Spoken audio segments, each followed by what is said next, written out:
Hello दोस्तों, मैं करतार सिंह तंवर आपका इंग्लिश की क्लास में हार्दिक अभिनंदन करता हूं।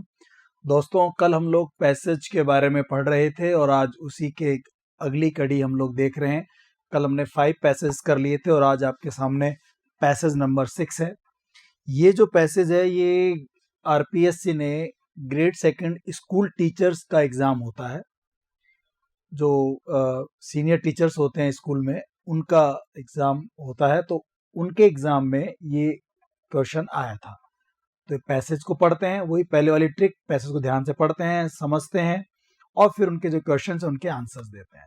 और आई होप आपको समझ में आ रहा होगा, कोई बहुत कठिन चीज़ भी नहीं है, क्वेश्चंस भी सामने हैं, आंसर भी सामने होते हैं, तो ये ज़्यादा अच्छा तरीका होता है, बस थोड़ा समझना ज़रूरी है।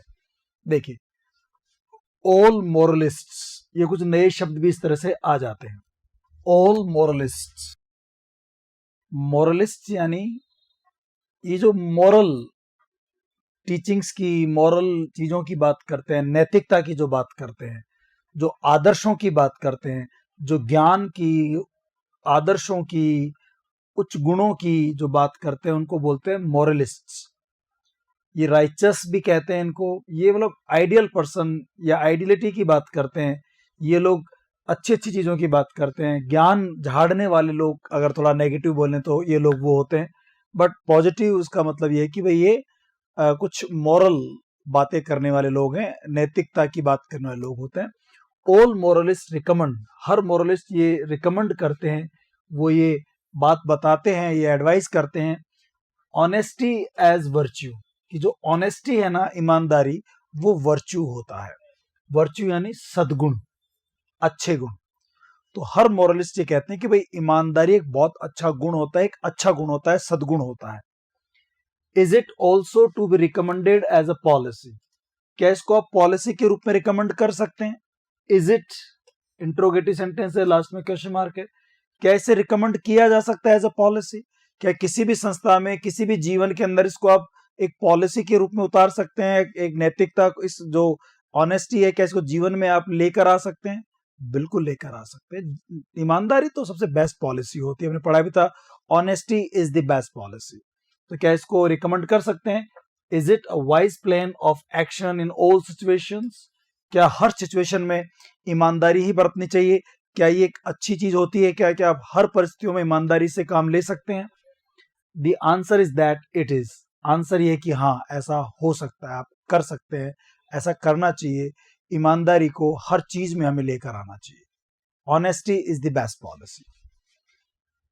Is there anybody who will not approve of it, क्या दुनिया में कोई भी ऐसा व्यक्ति होगा, एनीबडी, जो इसको अप्रूव ना करे, जो इस बात को नहीं माने? अप्रूव यानी मानना, किसी चीज को अप्रूव करना, मतलब उसको पालन करना, मानना, उसको सम्मान देना।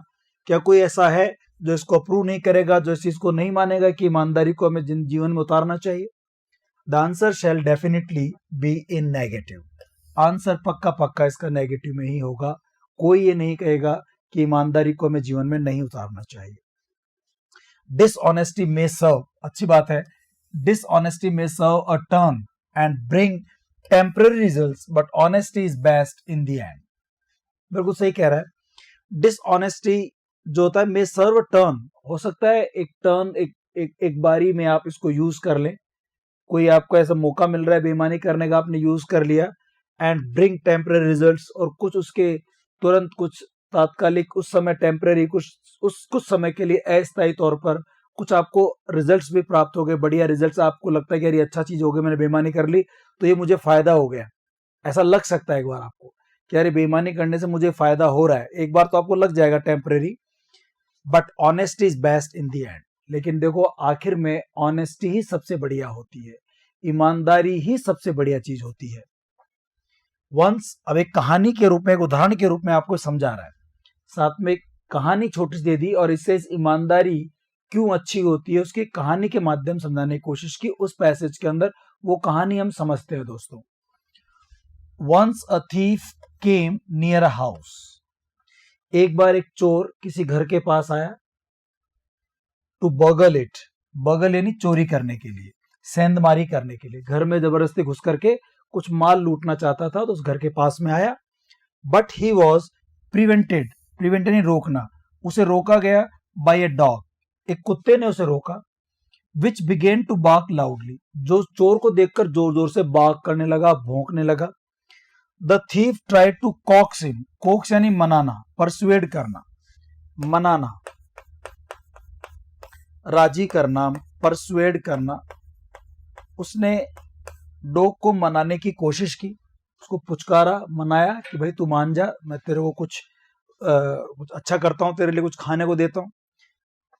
चोर ने उसे कॉक्स, मनाने की कोशिश की, इनटू साइलेंस, चुपचाप, by offering him a tempting piece of meat, उसे एक मीट का टुकड़ा का लालच दे करके कि भाई तुम ये मीट खा लो और मुझे जाने दो, तुम मीट खाते रहो, मैं अपना काम कर रहा, तुम्हें बढ़िया फायदा हो गया, तुम मीट खाओ।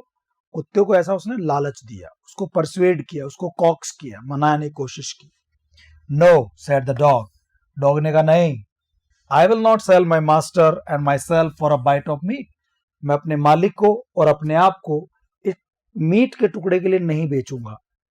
फॉर, चूंकि after you have finished with my master, क्योंकि तुम मेरे मास्टर को फिनिश करने वाले हो, उसका तुम नुकसान करने वाले हो, मेरे मालिक का नुकसान करने वाले हो। I am sure you will finish me, जब तुम उसे फिनिश कर रहे हो, मेरे मालिक को तुम खत्म कर रहे हो, उसका तुम सामान चुरा रहे हो, तो तुम मुझे फिनिश कर दो, तुम्हारा क्या भरोसा, तुम्हारा क्या भरोसा। The piece of meat is quite tempting, ये मीट का जो पीस है मेरे लिए थोड़ा सा टेम्पटिंग हो सकता है, थोड़ा मेरे को लालच देने वाला हो सकता है, बट आई लव ऑनेस्टी मोर, लेकिन मुझे तो ज्यादा ईमानदारी पसंद है, ईमानदारी ज्यादा पसंद है मुझे। हमारा मीट का टुकड़ा कुछ समय के लिए अच्छा हो सकता है, मुझे ठीक लग रहा है, लेकिन नहीं, मैं अपने ईमान को नहीं बेचूंगा, मुझे ईमानदारी ज्यादा पसंद है। The piece of meat was actually poisoned, और देखो विडम्बना, वो जो मीट का पीस था ना, वो वाकई में जहरीला ही था। तो कुत्ते ने बिल्कुल सही फैसला लिया, उसने ईमानदारी के रास्ते पर चलने का वो दिखाया, और देखो उसके लिए फायदा हुआ। अगर वो उस मीट के टुकड़े के लालच में आ जाता तो वो मर जाता, और उसके मालिक का भी नुकसान हो जाता और उसका भी नुकसान हो जाता। इसलिए ये कहानी से हमें शिक्षा मिलती है कि ऑनेस्टी सबसे बेस्ट पॉलिसी होती है। इस पर ये बेस्ड आपका पेपर था, ये पैसेज था, और अब क्वेश्चंस देखते हैं दोस्तों। ये आया था ग्रेड सेकंड टीचर्स के एग्जाम में 2014 में। ठीक है दोस्तों, क्वेश्चन देखिए आप, which of the following words has the opposite meaning as the word moralist. Moralist का ऑपोजिट वर्ड कौन सा है यूज्ड इन द पैसेज। ये चार ऑप्शन है, कौन सा ऑपोजिट वर्ड है, मतलब तीन वर्ड ऑपोजिट नहीं होगा, कोई एक वर्ड ऑपोजिट है। अब मॉरलिस्ट यानी क्या होता है, जो मॉरल लर्निंग्स की, मॉरल टीचिंग्स की, जो ज्ञान की, अच्छाई की, इनकी बात करते हैं। तो ऐसे लोगों को वर्चुअस भी कहते हैं, ये इसका सिनोनिम है, वर्चुअस सिनोनिम है। वर्चुअस यानी सद्गुणी, सद्गुणी, और मॉरलिस्ट यानी भी सद्गुणी, ये दोनों सेम अर्थ हो गया। राइचस, जो राइट, अच्छी अच्छी बातें करते हैं, राइचस यानी जो राइट बातें करते हैं, रॉन्ग बातें नहीं करते, अच्छी बातें करते हैं। तो मॉरलिस्ट भी अच्छी बातें करते हैं, ये अच्छी भलाई की बातें कर रहे लोग होते हैं, ये ज्ञान की बात करने वाले लोग होते हैं, तो ये भी सिनोनिम है। प्रैक्टिकल पर्सन, प्रैक्टिकल पर्सन वो लोग होते हैं जो प्रैक्टिकल बातें करते हैं, वो मॉरलिस्ट नहीं होते, ये ऑपोजिट वर्ड है। मॉरलिस्ट कौन होते हैं, जो ज्ञान की बातें करते हैं, हमेशा वो ज्ञान की, अच्छाई की, ईमानदारी की, अच्छे धर्म की बातें करते हैं। लेकिन जो प्रैक्टिकल लोग हैं वो मौके को देखकर काम करते हैं, वो प्रैक्टिकल होते हैं, जैसा जहां मौका है वो वैसा ही काम करते हैं, वो अपने मॉरल्स को फिर छोड़ देते हैं। तो प्रैक्टिकल मतलब मौका फरस्त, जो मौके के हिसाब से काम करते हो, जो प्रैक्टिकल है, जैसी प्रैक्टिकल सिचुएशन कहती है वो वैसा काम कर लेते हैं। तो ये, हाँ, ये ऑपोजिट है। और अपराइट पर्सन्स क्या होता है, अपराइट यानी वही राइचस की तरह जो अच्छी बातें करते हो, जो अपराइट मतलब सर ऊंचा करके जो चलने वाले लोग हैं, जो अच्छी बातें करने वाले लोग हैं, जो ईमानदारी की बात करने वाले लोग हैं, बढ़िया अच्छे रास्तों की बात करने वाले लोग हैं, उन्हें अपराइट पर्सन्स कहते हैं। तो ये भी सिनोनिम है। पूछ क्या रहा था अपने से, ऑपोजिट। तो ऑपोजिट कौन सा है इसके अंदर, प्रैक्टिकल पर्सन्स, जो मौके के हिसाब से अपने आप को ढाल लेते हैं। और मॉरलिस्ट, वर्चुअस, राइचस और अपराइट, ये चारों सिनोनिम्स होते हैं। ठीक है, तो ये कई बार ना पैसेज में आपसे वोकैब के क्वेश्चन भी पूछ लेता है कि इसका विलोम शब्द क्या है, इसका सिनोनिम क्या है, समानार्थी क्या है, ऐसे क्वेश्चन आपसे वो पूछ लेता है। ठीक है, समझ आ रहा है दोस्तों आपको? देखिए, which of the following words has the same meaning as the word approve as used in the passage. इसमें से कौन सा शब्द ऐसा है जो अप्रूव का अर्थ देता हो पैसेज में? पैसेज में आया था अप्रूव शब्द, as the word approve as use in the passage. Passage में अप्रूव वर्ड आया था। अप्रूव मतलब होता है मानना, उस चीज को समझ लेना, उस चीज को अप्रूव करना, मान लेना। तो अप्रूव वाला अर्थ यहां पर किस में है? Approve. Which of the following words has the same meaning as the word approve as used in the passage. Passage में जो अप्रूव शब्द आया है उससे मिलता जुलता शब्द। अप्रूव यानी किसी को समर्थन करना, अब मान लेना, या अप्रूव करता हूं, भाई इसने कहा और मैं इसको अप्रूव करता हूं। अप्रूव मतलब मैं भी चीज को मानता हूं, मैं सपोर्ट करता हूं। सपोर्ट यहां पर है नहीं। इंडोर्स यानी सपोर्ट करना होता है। वैसे इंडोर्स के दो अर्थ होते हैं, एक तो सपोर्ट करना और एक होता है लिखना, चेक पे या कागज पे अपने साइन वाइन करना। तो टू साइन भी होता है, दो मतलब होते हैं। रिफ्यूज मना करना, अप्रूव मानना होता है, तो रिफ्यूज तो अपोजिट हो गया। डिसअप्रूव अप्रूव का अपोजिट हो गया। डिनाई यानी मना करना, तो इन तीनों का मतलब होता है मना करना। रिफ्यूज यानी मना करना, डिसअप्रूव यानी मना करना, डिनाई यानी मना करना, और अप्रूव यानी मान लेना, सपोर्ट करना। तो सपोर्ट करना इसका सिनोनिम होता है या इंडोर्स हो जाएगा। तो ये आपसे सेम मीनिंग वाला वर्ड पूछ रहा था, तो इंडोर्स हो जाएगा, आंसर हो जाएगा ए। ये तीन तो ऑपोजिट वर्ड थे, समझ में आ गया? तो दो क्वेश्चन इन्होंने वोकेबलरी के पूछ लिए। आगे देखते हैं दोस्तों, which of the following is correct according to the passage. Passage के अकॉर्डिंग इन चारों में से कौन सी बात सही लगती है आपको? पहला क्या कह रहा है? The thief tried to persuade the dog. चोर ने कोशिश की डॉग को परसुएड करने की। परसुएड को यानी मनाना, तो वहां बढ़ाया था कॉक्स, उसको कॉक्स करने की कोशिश की थी उसने। साइलेंट में उसको मनाने की कोशिश की थी, तो कॉक्स। The thief tried to dissuade the dog. चोर ने डॉग को डिसुएड, परसुएड का ऑपोजिट होता है परसुएड मनाना, डिसुएड यानी मना नहीं मनाना मतलब नाराज करना, तो वो नहीं होगा। The thief to overlook the dog. Thief ने डॉग को देखकर अनदेखा कर दिया, ओवरलुक यानी देखकर अनदेखा कर दिया, ऐसा नहीं किया, उसने उससे बात करी थी। नन ऑफ दिस, तो उसने डॉग को परसुएड करने की कोशिश की थी। परसुएड यानी मनाने की कोशिश की थी, ठीक है ना? तो ये हमारा थर्ड क्वेश्चन भी हो गया। आगे बढ़ते हैं दोस्तों, देखिए, what can be presume from the passage. इस पैसेज से कौन सी बात आप प्रिज्यूम कर सकते हो? इस पैसेज से कौन सी बात आप समझ सकते हो, क्या कहना चाह रहे हैं पैसेज? डिसऑनेस्टी में turn and bring temporary results. Dishonesty हो सकता है कुछ आपके लिए टेम्पररी रिजल्ट्स लेकर आए, कुछ गलत रिजल्ट्स लेकर आए। नहीं सॉरी, टेम्पररी रिजल्ट्स मतलब कुछ हो सकता है कुछ समय के लिए फायदा लेकर आए, टेम्पररी, एक समय आपको लगे कि यार ठीक है, but honesty is best in the and. लेकिन ऑनेस्टी आखिर में बेस्ट होती है, तो ये बात तो सही है, इस बात को प्रिज्यूम करता है। लेकिन आगे और ऑप्शन देख लेते हैं, तीनों क्या है? ऑनेस्टी में turn and bring temporary results. Honesty से टेम्पररी रिजल्ट आते हैं, बट डिसऑनेस्टी बेस्ट होती है, नहीं ये गलत हो गया। One should be practical in life to get the best results. एक व्यक्ति को ना जीवन में प्रैक्टिकल होना चाहिए ताकि उसके बेस्ट रिजल्ट्स आए। प्रैक्टिकल मतलब जहां जैसा मौका हो वैसा वो काम कर ले। अगर ईमानदारी का मौका है तो ईमानदारी बरत ली, बेईमानी का चांस मिल रहा है, मौका मिल रहा है, प्रैक्टिकल हो, आपने कर लिया काम, भाई आई एम प्रैक्टिकल, जैसा जो होता है हम कर लेते हैं, ईमानदारी का वो नहीं रखते। नहीं, ये नहीं कहता है passage. One can not presume anything from the message. आपको इस पैसेज से कुछ भी, यहां से कुछ भी देखने को समझने को नहीं मिलता, तो ऐसा कुछ है क्या? देखिए, तो लास्ट है, one can not presume anything from the passage. इस पैसेज से हमें कुछ भी ऐसा कुछ प्रिज्यूम करने को नहीं मिल रहा। नहीं, पहली बात सही है, डिसऑनेस्टी में turn and bring temporary results. हो सकता है डिसऑनेस्टी कुछ समय के लिए टेम्पररी रिजल्ट्स लेकर आए, but honesty is best in the and. लेकिन ऑनेस्टी आखिर में सबसे बढ़िया ही होती है, तो पहला इससे प्रिज्यूम होता है। और देखिए दोस्तों आप,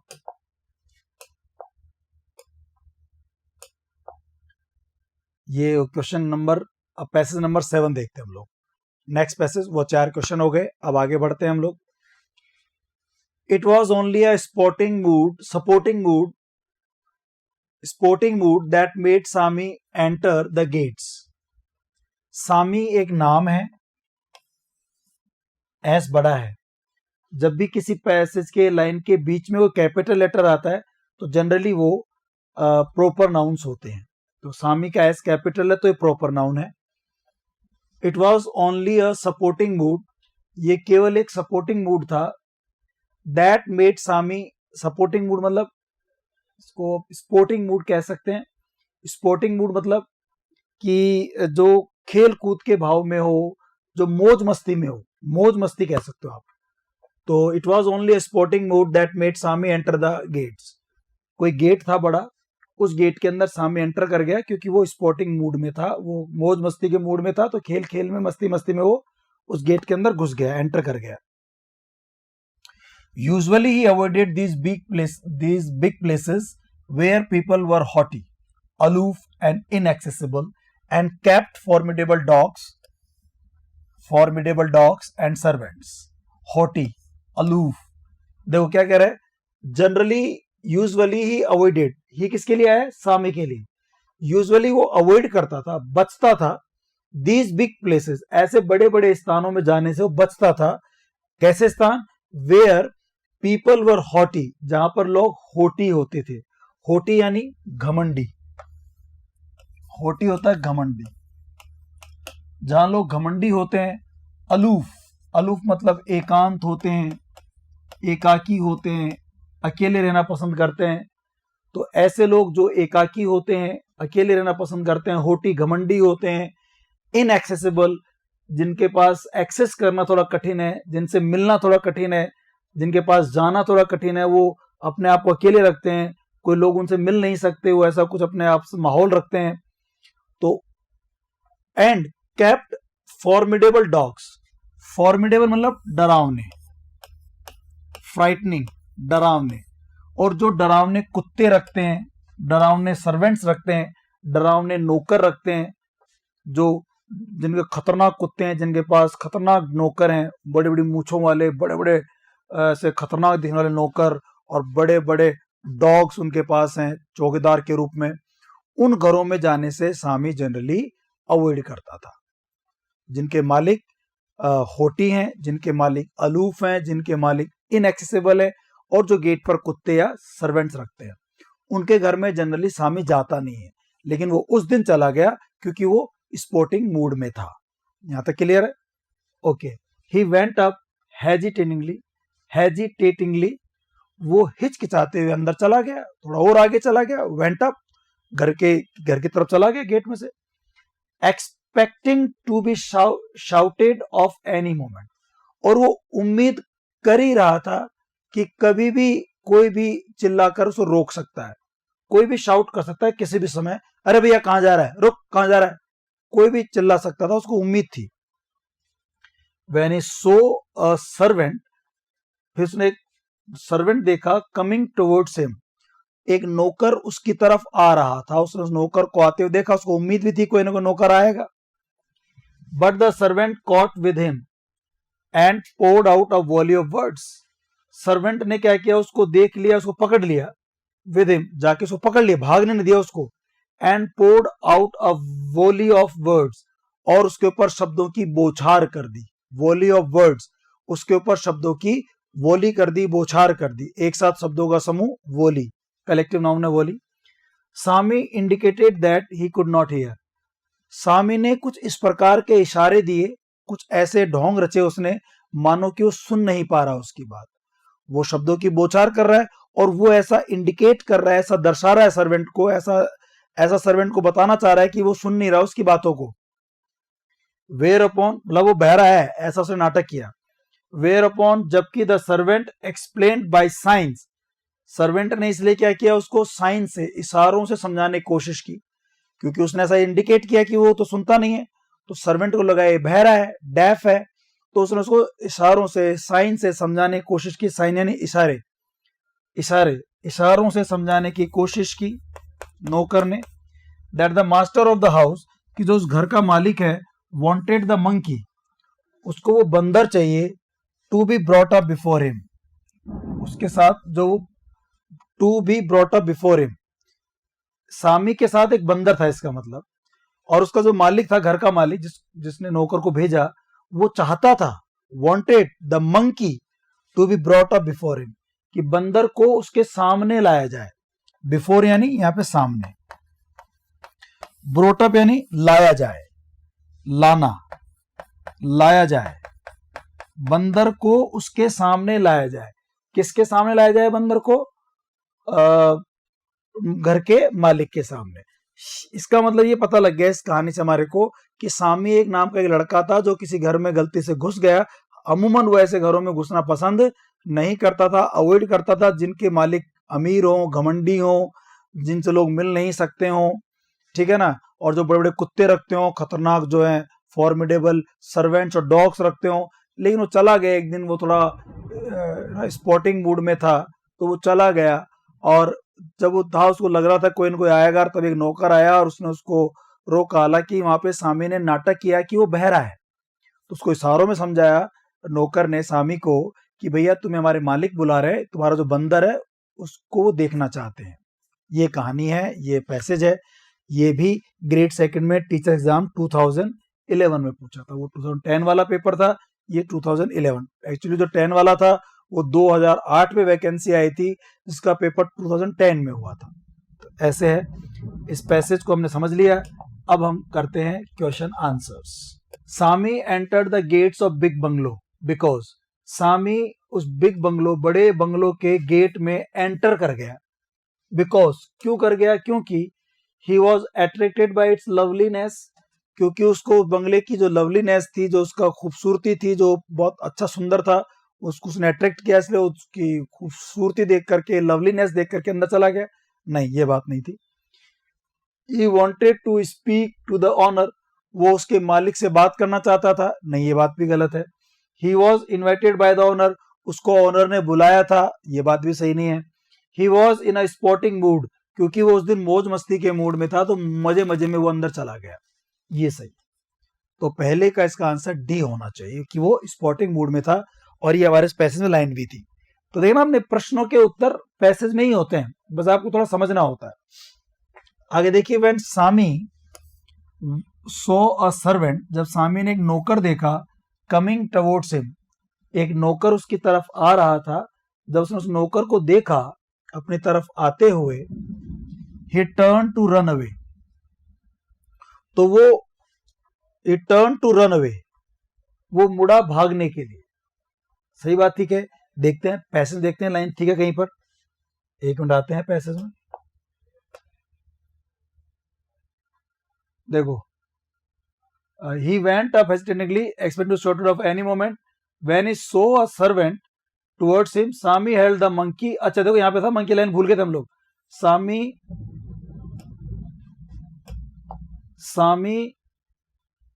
held the monkey tight and turned to flee. ये लाइन भूल गए थे हम लोग। सामी ने क्या किया? बंदर को टाइट पकड़ा, इसका मतलब उसके पास बंदर था, उसको पकड़ा, एंड टर्न टू फ्ली, और मुड़ने के लिए भागा।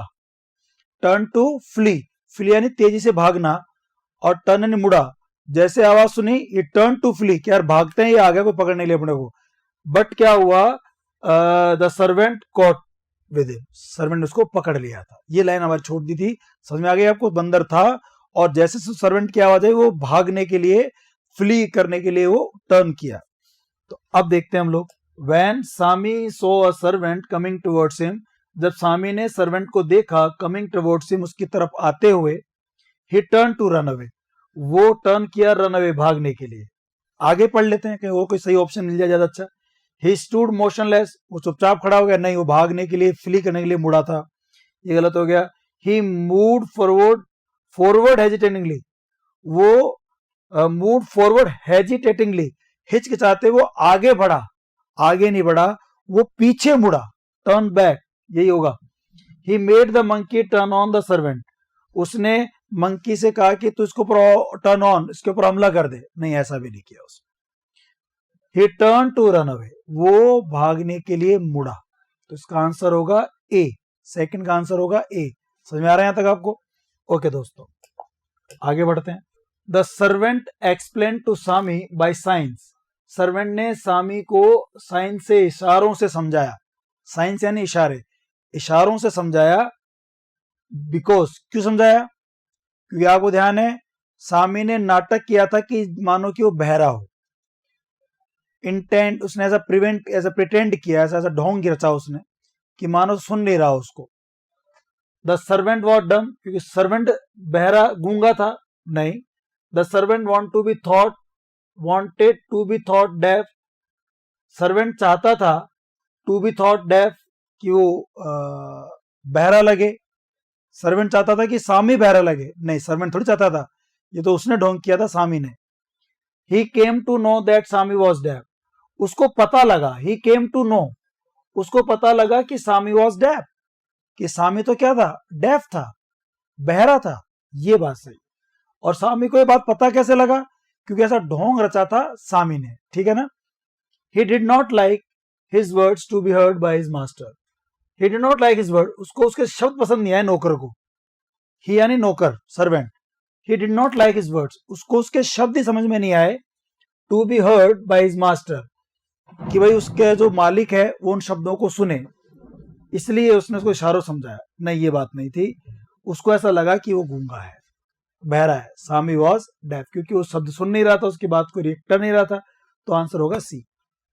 आगे देखिए, the owner of the house, घर का जो ऑनर था, घर का जो मालिक था, हेटेड सामी, वो सामी से नफरत करता था। नहीं, वो जानता ही नहीं था, पहली बार आया था, गलत हो गया। Wanted to see the monkey, वो मंकी को देखना चाहता था, उसने कहा था ब्रॉट अप बिफोर हिम, उसके सामने लाया जाए, मतलब वो देखना चाहता था। बिल्कुल सही है। और देख लेते हैं, wanted to have the monkey himself, वो मंकी को रखना चाहता था, नहीं, सामने लाया जाए ये कहा था उसने, तो मतलब देखना चाहता था वो। Was afraid of the monkey, वो मंकी से डरा हुआ था, अगर डरा होता तो बुलाता क्यों? ये भी गलत हो गया। तो आंसर होगा बी। समझ में आ रहा है यहां तक आपको? ओके दोस्तों, आगे बढ़ते हैं। एक क्वेश्चन और है। The word formidable means, formidable शब्द का क्या मतलब होता है? फॉर्मिडेबल डॉग्स, फॉर्मिडेबल सर्वेंट्स, इसका मतलब फॉर्मिडेबल मतलब होता है नौकर, नहीं, डरावना। सर्वेंट है नौकर, तो डरावने नौकर, डरावने कुत्ते से जिस घर में होते थे उसमें जाने से वो अवॉइड करता था। तो डरावने, वायलेंट यानी हिंसक, फ्राइटनिंग एंड डरावने, वेरी क्रूअल निर्दयी, वेरी स्ट्रॉन्ग मजबूत, नहीं, फ्राइटनिंग डरे हुए। तो फ्राइटनिंग आंसर होगा दोस्तों। फॉर्मिडेबल यानी फ्राइटनिंग, डरे हुए, ठीक है ना। ओके,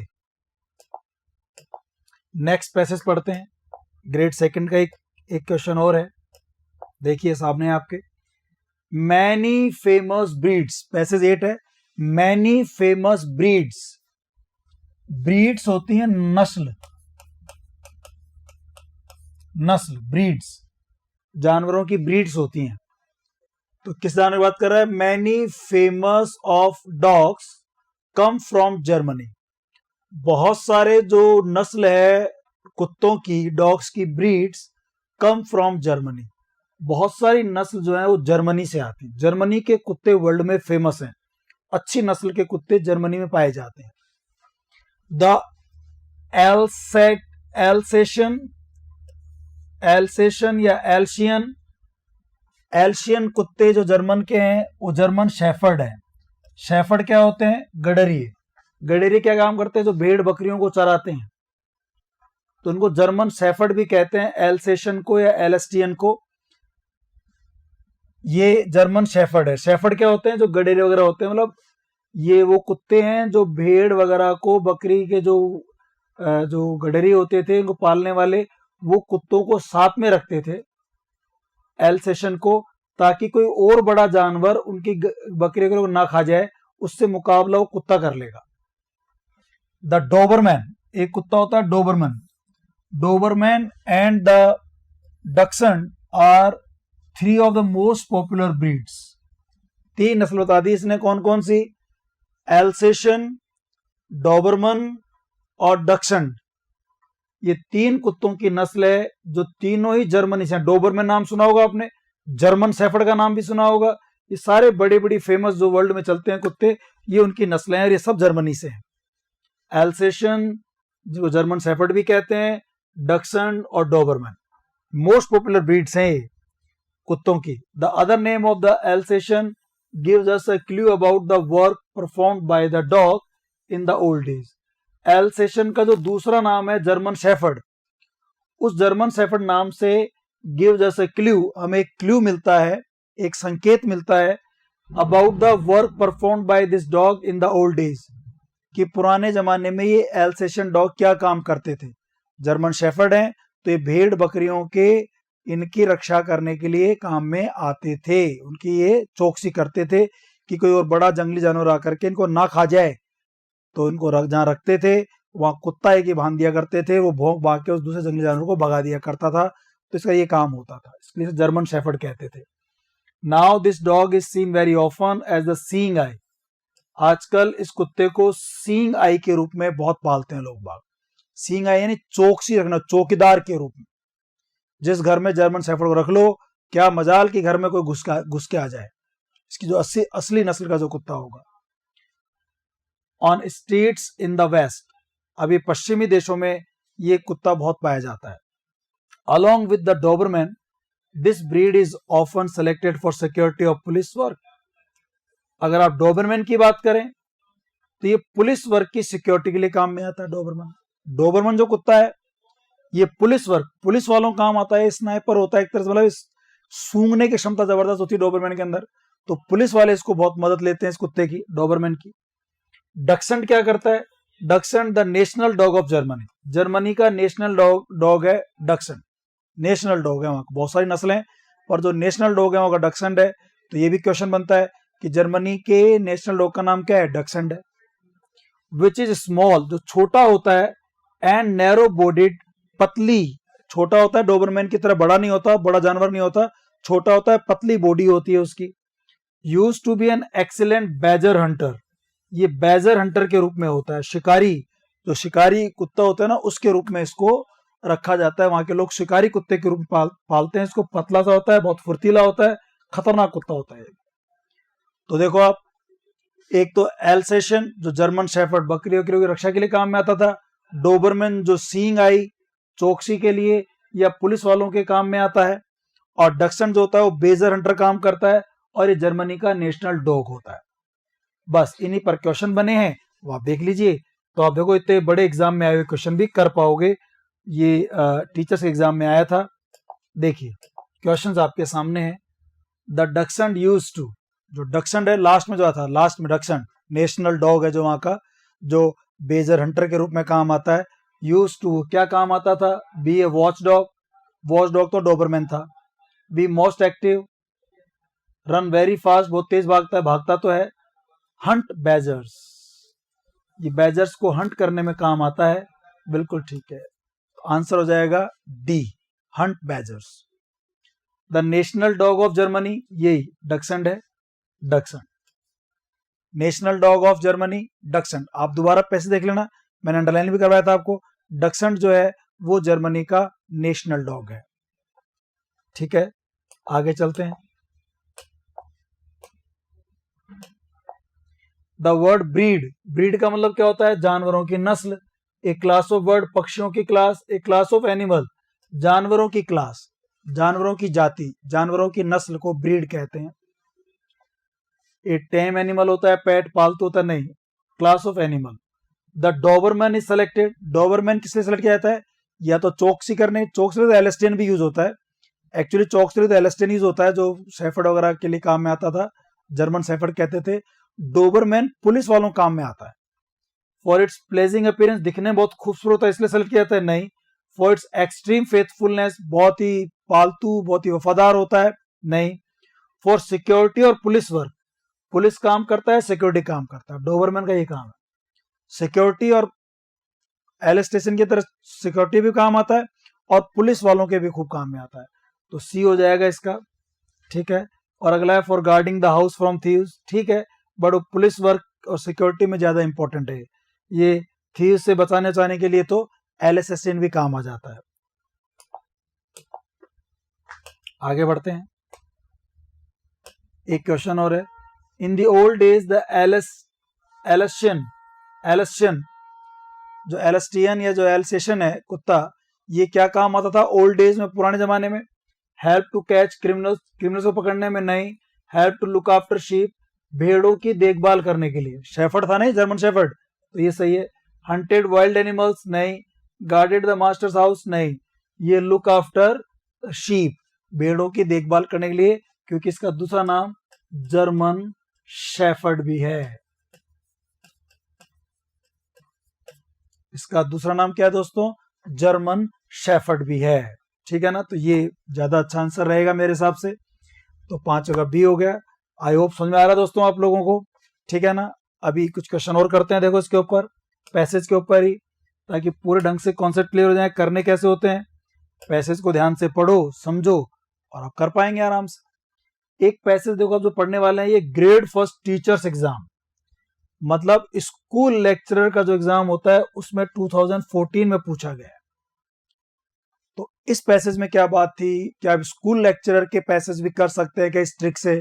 ट्रिक तो खैर क्या है, ये तो बहुत सिंपल सा वो एक पुराना तरीका है कि आप पैसेज को पढ़ो, समझो, और जो प्रश्नों के उत्तर देने लग जाओ, बस। देखिए आप, to forgive an injury, to forgive an injury, injury होता है चोट, किसी ने आपको चोट पहुंचाई और उसको माफ करना। फॉरगिव यानी माफ करना। टू फॉरगिव एन इंजरी, किसी चोट को माफ करना, is often considered a sign of weakness. अक्सर लोग कंसिडर्ड मानते हैं ए साइन ऑफ वीकनेस, कि आप कमजोर हैं। किसी ने आपको चोट पहुंचाई, चाहे वो फिजिकल हो, चाहे वो इमोशनल हो, मेंटली हो, उसको चोट पहुंचाई और आपने उसको माफ कर दिया, तो लोग कहते हैं यार ये कमजोर आदमी है, इसके पास कोई हथियार नहीं था, किसी पास ताकत नहीं थी, इसलिए इसने इसको माफ कर दिया। लोग कई ऐसा मानते हैं, often considered as a sign of weakness. It is actually a sign of strength, लेकिन वास्तव में ये स्ट्रेंथ का साइन है, कमजोरी का नहीं, बल्कि ये स्ट्रेंथ, ताकत का साइन है, सिंबल होता है। It is easy to allow one self to be carried away, carry away यानी आकर्षित होना, अट्रैक्ट होना, किसी से प्रति इन्फ्लुएंस होना, प्रभावित होना। कैरी अवे नहीं, अट्रैक्ट होना, कैरी अवे लुभाना, लुभना, ये एक्चुअली इडियम का वर्ड है। कैरी अवे नहीं, जैसे I was carried away bye her beauty, उसकी खूबसूरती से मैं उसकी तरफ अट्रैक्ट हो गया, इन्फ्लुएंस हो गया। तो किसी के प्रति आकर्षित हो जाना, उसकी तरफ वो आपका कोई मन मोह ले, कैरी अवे हो जाते हो आप। तो it is easy to allow one self to be carried away by resentment. Resentment होता है घृणा, नफरत, हेट, वही घृणा, नफरत। Into an act of vengeance, vengeance होता है बदला, बदला, रिवेंज, रिवेंज का ही सिनोनिम है वेंजियंस, वेंजियंस यानी बदला लेना। तो ये आपको सब कैरी अवे हो जाते हैं। किसी ने बुरा किया तो आपको रिसेंटमेंट, गुस्सा आता है, जबरदस्त रोष आता है, हेट, नफरत होती है, और आप सोचते हैं वेंजियंस का, आप सोचते हैं बदला लेने का, रिवेंज लेने का। दिमाग में आपके हमेशा पे बदला लेने की सोचते हैं आप बदलापुर के वो हो जाते हैं, फिर बदला लेने का आपको बस बदला बदला बदला चाहिए होता है, बस यही सोचते हैं आप।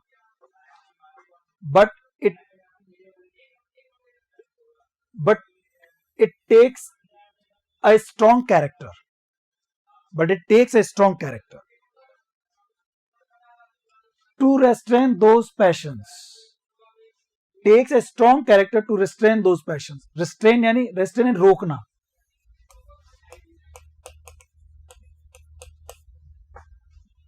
restrain क्या होता है दोस्तों? रोकना। to restrain those passions, उन पैशंस को रोकना। आपके किसी ने बुरा किया, अब आपके मन में आएगा कि यार मैं ना बदला लूंगा, इसको मारूंगा, कत्लेआम मचा दूंगा, और ऐसे करके ना आपके दिमाग में आता है। कमजोर आदमी ऐसा हो भी जाता है। ताकत चाहिए इस पैशन को, इस नफरत को, इस बदले की भावना को। पैशन, भावना, इमोशन। यहां कौन सा पैशन है? बदला लेने की। इस बदले लेने की भावना को रेस्ट्रेन करना, रोकना, कंट्रोल करना, उसके लिए स्ट्रेंथ चाहिए, ताकत चाहिए, हिम्मत चाहिए। Those patience, the man who forgives an injury, एक व्यक्ति जो माफ कर देता है, फॉरगिव यानी फॉरगिव माफ करना, एक व्यक्ति जो माफ कर देता है injury, proves himself to be superior to the man who wronged him. वो उस व्यक्ति से सुपीरियर है, उस व्यक्ति से ऊंचा है, महान है, to the man who wronged him, जिसने साथ में गलत किया, and puts the wrong doer to shame. जिस व्यक्ति ने गलत किया ना, अगर आप उसको उस गलती के लिए माफ कर देते हो तो आप उससे ज्यादा महान हो जाते हो। और किसी ने अगर गलत किया और आपने उससे ज्यादा गलत किया तो अब आप फॉल्टी हो जाते हो। वो तो फॉल्टी है ही, आप उससे बड़े फॉल्टी हो जाते हो। इसलिए बदला नहीं लेना चाहिए, उस गुस्से की भावना को दबा लेना चाहिए। इससे आप कमजोर नहीं कहलाएंगे, बल्कि आप और ताकतवर बन जाएंगे, ज्यादा सुपीरियर बन जाएंगे। ऐसा कहना चाह रहा है पैसेज का राइटर, ठीक है ना। And puts the wrong doer to shame, और जो आपका रॉन्ग डूअर है ना, जिसने आपके साथ में गलत किया, टू शेम, वो शर्मिंदा हो जाएगा, वो शर्म से मर जाएगा, वो उसको मतलब अच्छा नहीं रहेगा उसके लिए चीज। उसको लगेगा यार मैंने गलत किया, इसमें गलती नहीं किया इसने मेरे साथ, तो वो शर्मिंदा हो जाएगा। ठीक है, ये पैसेज था, समझ में आ गई? छोटी सी बात है। तो ये कुल मिला कहना चाह रहा है कि भाई आपको ना किसी ने बुरा किया, रॉन्ग डूइंग किया आपके साथ में, आप उसके बाद बदला मत लो, बुरा मत करो, बल्कि उस गुस्से को दबा करके उस पैशन को रेस्ट्रेन करो और उसको माफ कर दो। माफ करने से आप ज्यादा महान बन जाते हैं, ये कहना चाह रहा है। समझ में आ गया आपको? अब बस आप पैसेज के आंसर दे सकते हैं। देखिए आप, to forgive an injury is really sign of, तो इस क्वेश्चन को देखते हैं दोस्तों हम लोग। किसी भी इंजरी को, किसी भी गलती को, किसी ने आपको चोट पहुंचाई, उसको माफ करना है किस चीज का साइन है? वीकनेस, कमजोरी का, स्ट्रेंथ का, हेल्पलेसनेस का, या पैसिविटी का? कमजोरी का या ताकत का? ताकत का साइन है दोस्तों, कमजोरी का नहीं। ये नहीं साहब आप हेल्पलेसनेस है, असहाय है, कि आप में पैसिविटी है, आप ध्यान देते निष्क्रिय हैं, आप पैसिविटी निष्क्रियता होना, तो ये निष्क्रियता का साइन नहीं है, ये हेल्पलेसनेस का साइन नहीं है, ये स्ट्रेंथ, ताकत का साइन है, ये ताकत का साइन है। ठीक है ना। और देखते हैं दोस्तों, हम आगे बढ़ते हैं। The expression passions refers to, एक वर्ड आया था पैशन, आपके अंदर एक आग होती है बदला लेने की। द हैबिट ऑफ फॉरगिवनेस, माफ करने की पैशंस थी वो। The feeling of bitterness, bitterness की फीलिंग थी, कड़वाहट की, हाँ तो ये तो सही है। हेटिंग समवन, किसी को नफरत करने की, ये भी सही है, पैशन तो उसी का था। फीलिंग बिटर एंड हेटिंग, इसमें दोनों से आ गई, बिटरनेस भी आ गई और हेटिंग भी आ गई, तो ये ज्यादा अच्छा आंसर है कि आपको किसी नफरत है, उसके मन में आपके मन में उसके लिए कड़वापन है, तो इस चीज के लिए आप यूज करेंगे पैशंस। तो ये पैशन के लिए डी सही है। बिटरनेस भी है और हेट भी है, तो हेटिंग एंड बिटर, ठीक है, समवन, तो इसको आप बोलेंगे पैशंस। आगे देखते हैं। द फ्रेज कैरिड अवे, तो कैरी मतलब क्या था आपको मैंने, अट्रैक्ट होना, किसी के प्रति इन्फ्लुएंस होना, लुभाना।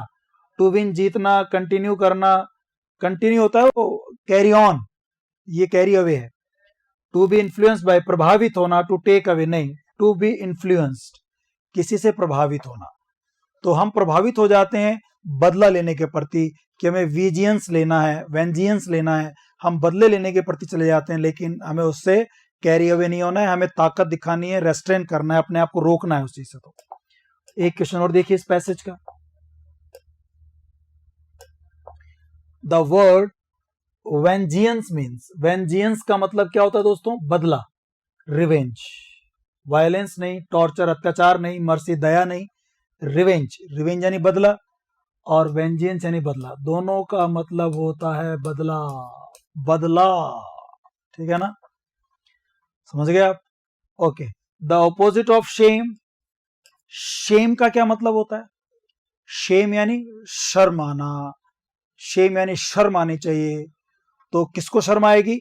किसी ने रॉन्ग डूइंग किया, गलत काम किया, और अगर आप उसको माफ कर दें, फॉरगिवनेस, तो उसको भाई साहब शर्म तो आएगी आएगी। तो क्या होगा? डिसग्रेस, शर्म का मतलब डिसग्रेस, बेइज्जती। ऑपोजिट पूछ रहा है, ऑपोजिट क्या है? तो शेम का डिसग्रेस, शर्म, और डिसग्रेस यानी बेइज्जती, शर्म, ये तो सिनोनिम्स हैं। ऑनर यानी सम्मान, किसी को सम्मान देना और किसी की बेइज्जती करना, ये ऑपोजिट वर्ड है। ह्यूमिलिएशन बेइज्जती करना, एम्बेरसमेंट बेइज्जती करना। तो ये ह्यूमिलिएशन, एम्बेरसमेंट और डिसग्रेस ये सिनोनिम्स थे। आपसे वो ऑपोजिट पूछ रहा है तो क्या हो जाएगा दोस्तों? ऑनर हो जाएगा। समझ में आ रहा है आपको? इस तरह से क्वेश्चन पूछता है आपसे। पैसेज के अंदर वो वोकेबलरी भी पूछ लेता है और साथ में वो क्वेश्चंस के आंसर्स भी पूछ लेता है। अब हम एक पैसेज और करेंगे। 9 पैसेज हो चुके हैं दोस्तों। एक और करने से मुझे लग रहा है आपको पूरा क्लियर हो जाएगा, काफी क्वेश्चन हो जाएंगे। ठीक है, अभी हमने पढ़ लिया। एक और देखिए आप। Our country gave birth to a mighty soul. हमारे देश ने एक बहुत ही ताकतवर आत्मा को जन्म दिया। माइटी सोल, माइटी यानी दमदार, ताकतवर। And he shone like a beacon not only for India but also for the whole world. और एक बीकन की तरह, एक जैसे होता ना तारा, चमकता हुआ तारा, आकाश दीप, चमकते हुए तारे की तरह वो रहा। नॉट ओनली फॉर इंडिया, न केवल भारत के लिए, but also for the whole world, बल्कि पूरी दुनिया में उसने अपना नाम चमकाया। किसकी बात कर रहा है अभी तक पता नहीं चल रहा। एंड येट, और फिर भी, he was done to death by one of our own brothers and compatriots. Patriots, देखो पैट्रियट समझे आपको? पैट्रियट हो देशभक्त, पैट्रियट्स, और कॉम, कॉम यानी साथ में, टुगेदर। तो जैसे वो महान जो व्यक्ति था जिसने अपना नाम रोशन किया, उस जैसा ही एक कॉम्पेट्रियट था, उसी देश का, उसी हम वतन, उस देश का रहने वाला, उस देश का, उसी का कोई भाई बंद, उस जैसा ही जो अपने आप को, मतलब अपने आप में वो भी देशभक्त टाइप का ही व्यक्ति था, कॉम्पेट्रियट्स था, वो भी ब्रदर्स, कॉम्पेट्रियट्स, मतलब उसी देश का एक निवासी, हम वतन, उसने उसको डेथ, मौत के घाट उतार दिया। उसी देश के किसी व्यक्ति ने उसको मार दिया। एक बहुत ही माइटी सोल थी जो न केवल इंडिया के लिए नाम किया, उसने पूरे वर्ल्ड में नाम किया, और उसको उसी देश के व्यक्ति ने मार दिया। How did this happen? ऐसा कैसे हुआ? ये क्यों हुआ? यू माइट थिंक, तुम्हें ऐसा लगेगा कि it was an act of madness, ये पागलपन था, वो पागल था वो आदमी, उसने उसको मार दिया, आपको ऐसा लगेगा। But that does not explain this tragedy. लेकिन इस पागलपन को आप इस ट्रेजेडी से नहीं समझा सकते। ये जो बड़ी ट्रेजेडी हुई ना, इस ट्रेजेडी होने का कारण उस केवल पागलपन को नहीं दे सकते। इट कुड ओनली अकर, ऐसा केवल तभी हो सकता है, because the seed for it was sown in the poison of hatred. क्योंकि इस चीज के जो बीज थे, सीड यानी बीज, बीज, इस चीज के जो बीज थे, सोन, वो बोए गए थे, in the poison of hatred, नफरत के जहर के रूप में। नफरत के जहर में इसके बीज थे। मतलब ये जो मौत हुई, ये पागलपन नहीं, इसके लिए बहुत गहरी नफरत थी। उस गहरी नफरत के बीज को बहुत पहले बो दिया गया था। इन द पॉइजन, जहरीली, ऑफ हेट्रेड एंड एनमिटी, नफरत और दुश्मनी। हेट्रेड नफरत, और एनमिटी, एनिमी वर्ड सुना होगा अपने, एनिमी दुश्मनी। तो नफरत और दुश्मनी के बीज बहुत पहले बो दिए गए थे। That spread throughout the country, और ये नफरत पूरे देश में फैल चुकी थी। And affected so many of our people, और इस नफरत ने कई लोगों को प्रभावित किया था। बहुत सारे लोगों को इस नफरत ने, उस व्यक्ति के खिलाफ नफरत थी और वो बहुत लोगों में फैली। Out of that seed grew this poisonous plant, और उसी नफरत भरे, उसी दुश्मनी भरे बीज से ये जहरीला पौधा निकला। पॉइजनस, जहरीला, विषैला प्लांट, पौधा निकला। It is the duty of all of us, और ये हम सब की एक ड्यूटी है, हम सब की एक कर्तव्य बनता है हमारा, to fight this poison of hatred and ill will, कि हम इस नफरत के जहर से फाइट करें, हम लड़ाई लड़ें।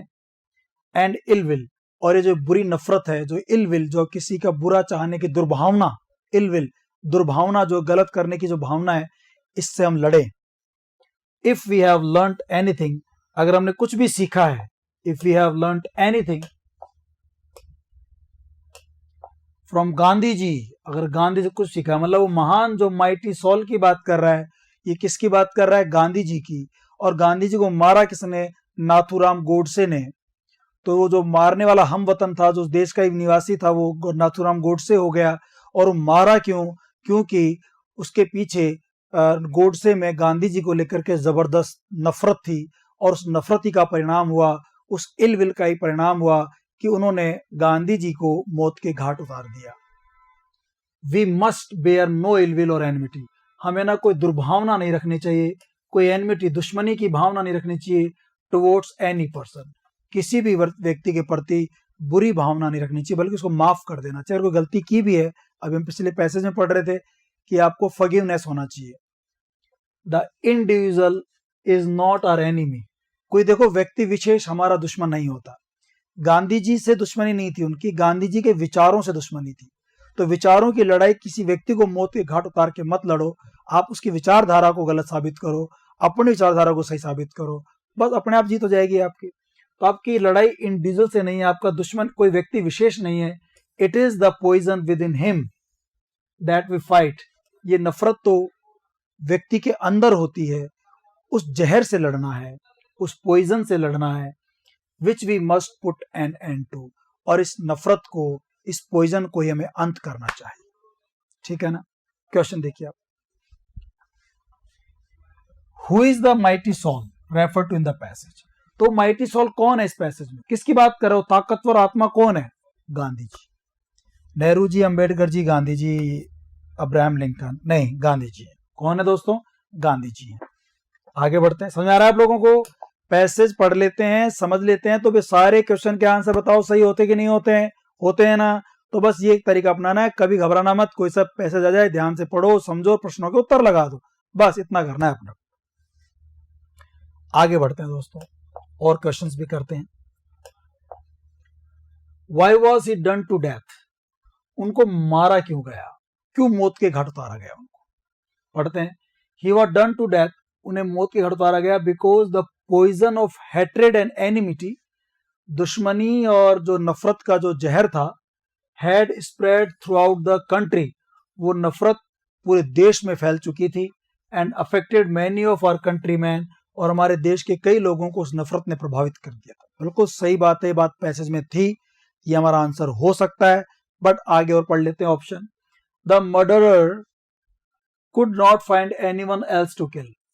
मर्डरर को कोई और मिला नहीं मारने के लिए, तो कोई नहीं मिला, तो गांधी जी दिखे, पतले से कमजोर से लगे, चलो यार इस आदमी को मार देता हूं, इसलिए मार दिया। नहीं, ये कारण नहीं था। The murderer was a jealous man. Murderer ईर्ष्या करते थे, यार इतने आगे बढ़ गए, मैं तो आगे बढ़ा ही नहीं। नहीं, ये बात नहीं थी, उनके प्रति उनके दिल में नफरत थी, घृणा थी। The murderer did not love anyone in the world, क्योंकि मर्डरर इस दुनिया में किसी को प्यार नहीं करता था, सबसे नफरत करता था, वो मिसांथ्रोपिस्ट था, तो उसी वजह से उसने गांधी जी को भी मार दिया। नहीं, पहला कारण जो सबसे लंबा चौड़ा कारण था, वही इसका उत्तर है। समझ आ रहा दोस्तों आप लोगों को? आगे बढ़ते हैं। What do we learn from Mahatma Gandhi. Mahatma Gandhi से क्या सीखने को मिलता है? क्या सीखने को मिलता है? माफ करो, अहिंसा रखो, कोई इस गाल पे थप्पड़ मारता है तो आप ये गाल भी आगे कर दो, नफरत को मन में मत पालो, ये मिलती शिक्षा। तो क्या कहता है? We learn to practise yoga, हमें योगा की प्रैक्टिस सीखनी चाहिए। नहीं, ये गांधी जी हैं, रामदेव बाबा जी नहीं है। We learn to be self discipline people, हमें सेल्फ डिसिप्लिन, आत्म जो नियंत्रण है और जो डिसिप्लिन, अनुशासन है, वो हमें सीखना चाहिए। इसकी बात तो कहीं लग नहीं रही थी, देखते हैं फिर भी। We learn from the Mahatma to buy खाड़ी, khadi, sorry, to buy khadi, हमें खादी खरीदना सीखना चाहिए, उससे खादी खरीदना सीखना चाहिए। वो खादी पहनते थे हमेशा, तो क्या वो सीखना चाहिए क्या हम लोगों को? नहीं, ये खादी वाली कोई बात भी यहां पर नहीं थी, खादी वाली बात भी नहीं थी दोस्तों। We learn from the Mahatma that we must have no ill will और एनमिटी टुवर्ड्स एनी पर्सन, हमें महात्मा सीखना चाहिए कि हमें किसी व्यक्ति से नफरत नहीं करनी चाहिए। बिल्कुल सही बात है, नफरत नहीं करनी चाहिए, ये सीखा हमने गांधी से। वो भी किसी नफरत नहीं करते थे, अहिंसा के पुजारी थे। तो ये चौथी बात हमें, जो डी ऑप्शन है, वो सही लगता है। आगे बढ़ते हैं, क्वेश्चंस और करते हैं दोस्तों इसके। ये 2 क्वेश्चन और हैं, देखो। What should we fight against in the individual, हमें किसी व्यक्ति विशेष के अंदर किस चीज से लड़ना चाहिए? व्यक्ति विशेष से लड़ना चाहिए, उसके अंदर किसी बात से लड़ना चाहिए, उसके अंदर जो इल विल है, जो हैट्रेड है, जो एनिमिटी दुश्मनी है, जो नफरत है, जो दुर्भावना है, उससे लड़ना चाहिए। We must fight against arrogance in individual, arrogance होता है घमंड, घमंड से लड़ना चाहिए। नहीं, इस पैसेज इसकी बात नहीं कर रहा है, घमंड से भी लड़ना चाहिए, बट इस पैसेज में घमंड की बात नहीं, और इस पैसेज के अकॉर्डिंग आंसर देना है। We must fight against illiteracy, नहीं, इस पैसेज में निरक्षरता, अशिक्षा की बात नहीं हो रही, निरक्षरता। We must fight against the poison of hatred, yes, हमें नफरत के जहर से लड़ना चाहिए, इल विल दुर्भावना से लड़ना चाहिए, जो इंडिविजुअल के अंदर मौजूद है, उससे लड़ना चाहिए। ये बात सही है, तो आंसर हो जाएगा सी। क्या हो जाएगा दोस्तों? सी आंसर हो जाएगा। What is the poison refer to in this passage, इस पैसेज में किस पॉइजन, किस जहर की बात हो रही है? किस पॉइजन की बात हो रही है? It is a very horrible poison, बहुत ही भयानक। नहीं, the poison refer to this passage is hatred, नफरत की बात हो रही है, बिल्कुल सही है। यहाँ फुल स्टॉप लगेंगे दोस्तों ना, यहाँ फुल स्टॉप लगाना है, यहाँ फुल स्टॉप लगाना है। नफरत की बात हो रही है, ठीक है। इलविल की बात हो रही है, बिल्कुल सही है। The poison refer to hydrochloric acid, hydrochloric acid, hydrochloric HCl की बात हो रही, नहीं। The poison refer to is the bad effects of the caste system, नहीं, इसकी बात नहीं हो रही। इल विल की और हैट्रेड, सॉरी ये कोमा था यहाँ पे, यहाँ कोमा है, is hatred and ill will towards other persons, ठीक है ना। नफरत की और जो इल विल है उसकी तरफ बात हो रही है, ठीक है दोस्तों। तो ये हमारे पैसेज हो गए, कुछ नहीं करना, पैसेज बहुत इजी है। पैसेज को आप ध्यान से पढ़िए, समझिए, और फिर उनके आराम से प्रश्नों के उत्तर दे दीजिए, जैसे मैंने आपके सामने अभी ये डेमो दिया, ठीक है ना। इस तरह से आप प्रश्नों के आंसर सॉल्व कर सकते हैं। कोई सा भी अनसीन पैसेज आ जाए, बस ये समझना है कि आपको पैसेज ध्यान से पढ़ें, एक बार नहीं 2 बार पढ़ें, एक एक शब्द को समझने की कोशिश करें। कोई शब्द का अर्थ भी नहीं आ रहा है तो उसके आसपास के रेफरेंस से समझ लें, उसके कॉन्टेक्स्ट समझ लें, और फिर आप प्रश्नों के उत्तर आसानी से दे सकते हैं, ठीक है दोस्तों।